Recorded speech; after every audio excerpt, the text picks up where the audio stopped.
এই নির্বাচন কমিশনের উপর চূড়ান্ত অনাস্থা, পক্ষপাত, দুষ্ট হওয়া এবং নানা ধরনের অভিযোগ এনেছেন। আরও অনেক স্বতন্ত্র প্রার্থীরা আসতে চেয়েছিলেন এবং আগ্রহ প্রকাশ করেছিলেন।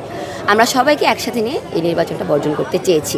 শুধু কোনো যেহেতু এই নির্বাচনে শিবির, বাকছাস, ছাত্রদল, সম্প্রীতৈক্য প্যানেল নানা সময়ে নানা কারণে এই নির্বাচন কমিশনের উপর চূড়ান্ত অনাস্থা, পক্ষপাত, দুষ্ট হওয়া এবং নানা ধরনের অভিযোগ এনেছেন, সেহেতু আমাদের মনে হয়েছে যে এই জায়গায় আসলে সবারই নির্বাচন কমিশনের উপরে অনাস্থা থাকা উচিত ছিল। এবং ডোপ টেস্টে যে নাটকটা এই নির্বাচন কমিশনটা করলো এবং কারো কোনো রেজাল্ট প্রকাশ করলো না, এতগুলো টাকা যে ধরেন আপনার খাবারের জন্য নিল, কারো খাবার দিল না, নানা ধরনের ছোট বড়, এছাড়া বিভিন্ন শিক্ষকরা যে লাইনে দাঁড়ানো যে প্রার্থীরা আছে তাদেরকে ম্যানিপুলেট করলেন, বিভিন্ন লিফলেট দিলেন, কাগজে লিখে নাম দেওয়া হলো, জাহানারা ইমাম হলের ভিতরে 2টা প্যানেলের লিফলেট ভিতরে স্থাপন করে দেওয়া হলো।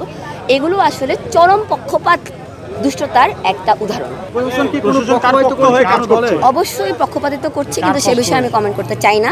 এটা আমাদের এই বিষয়ে ছবি আছে যে দুই কোনটা প্যানেলের সেখানে ছবি ছিল। এছাড়া আপনার ফজিলাতুন্নেসা হলে প্রার্থী উনি ভোট কেন্দ্রের ভিতরে যে বসেছিলেন, শিক্ষার্থীরা অভিযোগপত্র জমা দিয়ে সেই প্রার্থীকে, ফিমেল এজিএস পদের প্রার্থীকে সেখান থেকে বের করে।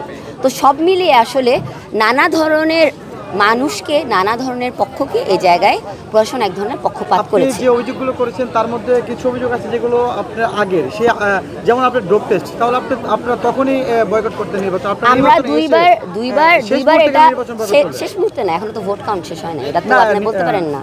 এটা শেষ মুহূর্তে কোনোভাবে না, ভোট গ্রহণ এখনো শেষ হয় না। অবশ্যই আমি ভোট দিয়েছি। আপনি ভোটও দিয়েছেন, তাহলে এই মুহূর্তে কারণ আমি ভোট দিয়েছি একদম সকালবেলা, সকাল থেকে আপনার দুপুর পর্যন্ত যে ঘটনাগুলো ঘটেছে সেটা শুধু আমার না, এখানে অন্য আরও যে পক্ষরা আছে তারাও প্রেস কনফারেন্স করে নির্বাচন কমিশনের পক্ষপাত, দুষ্টতা এবং অনাস্থা এবং অব্যবস্থাপনার কথা জানিয়েছে। তারা হয়তো বয়কট করেনি, কারণ তারা রেজাল্টের অপেক্ষা করছে।